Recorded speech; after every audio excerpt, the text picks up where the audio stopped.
Nashville, Tennessee. September 1993. A Wednesday night, so humid the air inside Briar's corner felt like it was pressing against your chest. The room held maybe 40 seats, mismatched wooden chairs, low amber lights, a stage barely raised 6 inches off the floor with a single microphone stand, and a battered tube amplifier that had been buzzing the same way since 1979. The kind of place where the walls held more music history than the people inside them ever knew. The young man at the microphone had his arms crossed. He was 26 years old, broad-shouldered, confident in the way that only a certain kind of disappointed person becomes confident. The kind where the confidence is really just a wall built around something that hurts. He let the silence stretch. Then he turned his head toward the back corner of the room, and when he spoke, his voice carried the full 40 seats without effort. "Sir," he said it politely. He said it with a smile. "I appreciate the feedback. I genuinely do. But if you know Always on My Mind so well, if you really understand what that song is supposed to sound like, then the guitar is right here. Come up and show us." A few people laughed. Someone near the bar turned to look at the back corner. A woman at table 4 set her drink down. For a moment, no one moved. The man in the back corner said nothing. He was 60 years old, dressed in a plain denim jacket, 2 long white braids resting on his shoulders, a battered acoustic guitar leaning against the chair beside him. His hands were flat on the table. His eyes were patient and completely still. Then, slowly, he reached for the guitar. But that moment didn't start there. If you want to know what happened inside that room, and why the man behind him in the doorway never said a single word through all of it, stay right here, because what unfolds in the next few minutes is the kind of thing that only happens once, and the 40 people who witnessed it never stopped talking about it for the rest of their lives.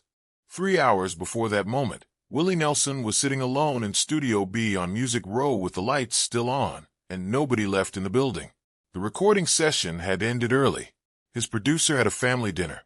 The session musicians packed their cases, shook hands, filed out one by one through the heavy studio door until the room was just Willie and the hum of equipment that nobody had bothered to switch off. He sat in the same folding chair he'd been in for the last 4 hours, trigger resting across his knees. And he didn't play anything. He just sat. 2 years had passed since the IRS had taken almost everything. The ranch in Pedernales, the recording studio, the master tapes of records he'd spent decades making. The debt was settled now, resolved through an album called the IRS Tapes that he'd recorded and handed directly over to the government to sell. He was 60 years old, and he had started over more times than most men ever start anything. But settled and healed are 2 different words, and Willie Nelson knew the difference better than most. He turned off the studio lights himself, walked out onto Music Row, pulled his jacket collar up, and started walking south toward Broadway with no destination and no schedule. This was something he did when the silence got too heavy. He walked until the city gave him something to listen to. He had no security with him, no manager, no assistant, just a 60-year-old man in a bandana and worn boots moving through the Nashville night like a man who had nowhere to be and wasn't sorry about it. Cole Draper had been at Briar's corner since 6 o'clock. He'd arrived an hour before the first act to run the sound check himself, the way he always did. Not because it was required, but because control over small things was the only control he had left. 3 years in Nashville and the industry had not opened for him the way Belmont University had promised it might. 2 label meetings that went nowhere. A management agreement that dissolved after 4 months. 2 classmates from his graduating class who were now opening for acts that sold out the Ryman Auditorium on a Tuesday. He wasn't bitter. He told himself he wasn't bitter. But there is a particular kind of smile that a man wears when he is performing confidence for a room, and Cole had been wearing it so long he'd almost forgotten it wasn't real. That was the night Willie Nelson walked through his door. Willie heard the music before he saw the sign. He had been walking for 20 minutes when the sound came through an open doorway on a side street off Lower Broadway. A young man's voice, clear and technically assured, wrapping itself around the opening verse of Always on My Mind. Willie stopped on the sidewalk. He stood there for a full 5 seconds with his eyes closed, just listening. Then he stepped inside. He found the corner table farthest from the stage, set trigger against the chair beside him, and sat down without ordering anything. Nobody looked at him twice. The bandana, the braids, the worn jacket, and a honky-tonk on a Wednesday night in Nashville. He was just another old musician who had wandered in out of the dark.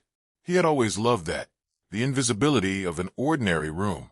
The performer was Cole Draper, and Willie watched him the way he watched every musician, with complete, unhurried attention. Cole's voice was good. His guitar work was clean and deliberate, but there was something missing in the way he was handling the song, something Willie felt before he could name it. It was in the second verse.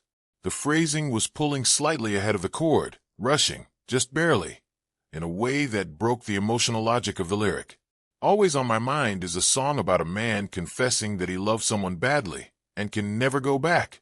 It cannot be sung in a hurry. The whole architecture of the song depends on a man who has run out of time, standing completely still inside that fact. Cole was moving through it like a man with somewhere to be. When the song ended and the applause settled, Willie leaned forward in his chair and spoke. Not loudly, just clearly. The second verse, the phrasing is pulling ahead of the chord. It breaks the regret. That song can't be sung in a hurry. The whole point is that the man is too late. A few heads turned. Cole heard it. He processed it for exactly 1 second. And then that performance confidence, the kind built from 3 years of near misses and a Belmont diploma on a wall that nobody in this industry had cared about, found its footing. He smiled into the microphone. It was a good smile, practiced and easy, and aimed at the room. Sir, thank you for that. Truly. He let the pause sit. But if you know Always on My Mind well enough to correct it, the guitar is right here. Come up and show us how it's supposed to sound. The room laughed. Cole spread his hands open toward the stage, a generous invitation with a blade inside it. And now you know why the woman at table 4 put her drink down. Because the man in the corner wasn't embarrassed. He wasn't flustered. He was already reaching for trigger. And the look on his face was the quietest, most patient look in the room. Don't go anywhere. Because what comes off that stage in the next 4 minutes is going to change every person in Briar's corner, including one man who just walked in through the door and hasn't made a sound yet. Willie Nelson stood up without hurrying. He picked up Trigger by the neck the way a man picks up something he has carried for so long it no longer feels like an object. It feels like a part of his body that he sets down sometimes and picks back up. The guitar was visibly, almost shockingly worn. The hole in the soundboard, eaten through by decades of Willie's distinctive right-hand picking style, was large enough to put a fist through. The finish had long since given way to bare wood in most places, and the surface was covered in the signatures and initials of people who had mattered, scratched carefully into what remained of the lacquer over 50 years of stages. It was the most famous guitar in country music. Nobody in Briar's corner knew that yet. He walked to the stage. Cole took a half-step back, still holding the microphone, still carrying that easy smile. He was expecting nervousness. He was expecting the particular awkward energy of an older man who had talked himself into a corner and now had to perform his way out of it. He had seen it before at open nights. It always ended the same way. A few honest chords, some scattered applause, and the quiet dignity of a man who tried. Willie pulled a chair from the side of the stage and sat. He adjusted the microphone stand 2 inches lower without asking anyone. He settled Trigger across his knee. He looked down at the strings for 3 full seconds, and the room, without being told to, went quiet. Then his thumb found the first string. The opening note of Always on My Mind came out of that battered guitar and filled the room, and it was immediately, not eventually, not after a moment of adjustment, but immediately, different from everything that had been played on that stage all night. Not louder, not more technically complex, simply more true. The note had weight behind it that had nothing to do with volume. It had the weight of the specific man playing it, a man who wrote those words in 1971 about a woman he was afraid he had failed, who recorded it in 1982 at the lowest commercial point of his career, who had sung it on thousands of stages since then and felt something different every single time. By the 4th note, 3 people had looked up from their drinks. By the end of the first line, conversations had stopped. Then Willie reached the second verse, the one he had corrected Cole about 20 minutes earlier, and he did exactly what he said. He pulled the phrasing back. He held the chord an extra beat, let the lyric breathe inside it, let the regret settle into the room like weather moving in slow from the west. And every person in that 40-seat honky-tonk who had ever loved someone carelessly, who had ever let days go by without saying the thing that needed saying, who had ever stood at the end of something and understood too late what it had been, every single one of them felt it land somewhere behind the sternum, in the place where music goes when it is no longer just music. Cole Draper was standing at the edge of the stage. His arms were no longer crossed. His smile was gone. He was watching Willie's left hand move across the frets with the expression of a man who has just been shown the difference between knowing something and understanding it, and cannot look away. A woman near the front had her hand over her mouth. The bartender had both palms flat on the bar and had not moved in 90 seconds. Then the door of Briar's corner opened. He came in quietly, the way tall men in small rooms try to take up less space than they actually occupy. 61 years old, black shirt, black trousers, dark eyes moving slowly through the dim light until they found the stage. Johnny Cash had been 2 blocks north in a label meeting that ran 40 minutes past its scheduled end. He had walked out into the September night, intending to go straight to his car. Then he heard guitar coming through an open doorway, and he stopped walking because the sound was familiar in a way that bypassed thought entirely and went straight to something older. The part of a man that recognizes another man's voice before his mind catches up with his ears. He stepped inside. He looked at the stage, and the expression on Johnny Cash's face was not surprise. It was not the theatrical reaction of a man performing recognition for an audience.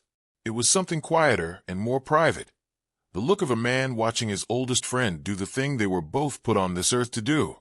In a 40-seat room on a Wednesday night in Nashville, with no cameras and no announcement and nobody's permission. Johnny took the nearest empty chair. He sat down. He folded his hands. He listened. When Willie played the final line, he let his thumb rest on the string and held it there until the note dissolved completely into the air. Then silence. Not the silence between songs, a different kind. The kind that means an entire room of people has forgotten, for a moment, to perform the act of being an audience. For seconds, 5, 6, then someone in the back began to clap, and couldn't stop, and didn't have to. It started with one woman. She was sitting at table 4, the same woman who had put her drink down when Cole issued his challenge 20 minutes earlier. She had her phone out now, screen facing the man beside her, finger pointing at something on the display. He looked at the screen. He looked at the stage. He looked back at the screen. His chair scraped the floor as he stood up. Not dramatically, not for show. He simply could not stay seated anymore. Within 30 seconds, the whisper had moved through Briar's corner the way fire moves through dry grass. Not loud, not chaotic, just fast and unstoppable.